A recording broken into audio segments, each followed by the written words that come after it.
সময়ের সঙ্গে সঙ্গে সালমান হয়ে উঠেছিলেন সময়ের ব্যস্ত ও সর্বোচ্চ পারিশ্রমিক নেওয়া অভিনেতা।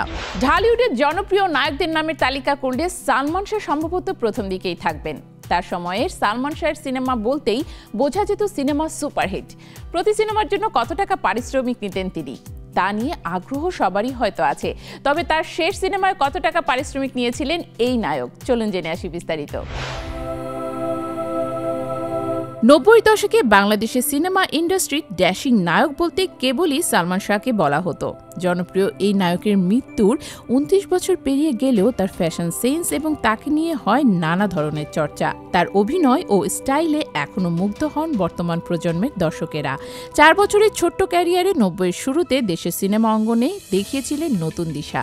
সময়ের সঙ্গে সঙ্গে সালমান হয়ে উঠেছিলেন সময়ের ব্যস্ত ও সর্বোচ্চ পারিশ্রমিক নেওয়া অভিনেতা। 1992 সালে 3রা আগস্ট কেয়ামত থেকে কেয়ামত সিনেমার মহরত হয়। জানা যায় এই সিনেমার জন্য নায়ক পারিশ্রমিক নিয়েছিলেন 25,000 টাকা। এরপর পারিশ্রমিক বাড়ে তুমি আমার সিনেমায়। এই সিনেমার জন্য তিনি 1 লাখ টাকা নেন। পরবর্তীতে দেনমোহর ও মায়ের অধিকার সিনেমার জন্য 1.5 লাখ টাকা করে নিয়েছিলেন। এগুলো যখন সুপার ডুপার হিট করে তখন ধীরে ধীরে তার পারিশ্রমিকও বেড়ে যায়।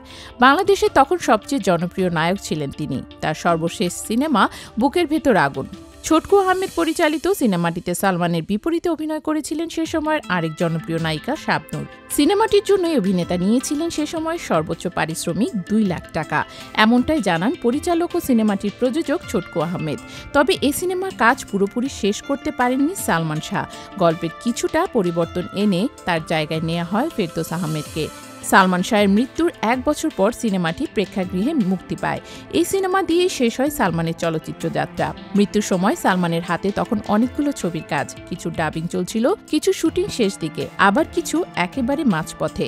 মোট 5টি ছবি শিডিউলে ঘুরে ফিরে অভিনয় করেছিলেন তিনি।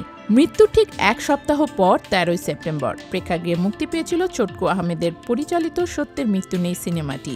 নির্মাতাদের পরিকল্পনা ছিল সালমানের জন্মদিনের 6 দিন আগে সিনেমাটি মুক্তি দেওয়ার, এবং সেটাই হয়েছিল। কিন্তু সিনেমা মুক্তির আগেই না ফেরার দেশে চলে যান নায়ক।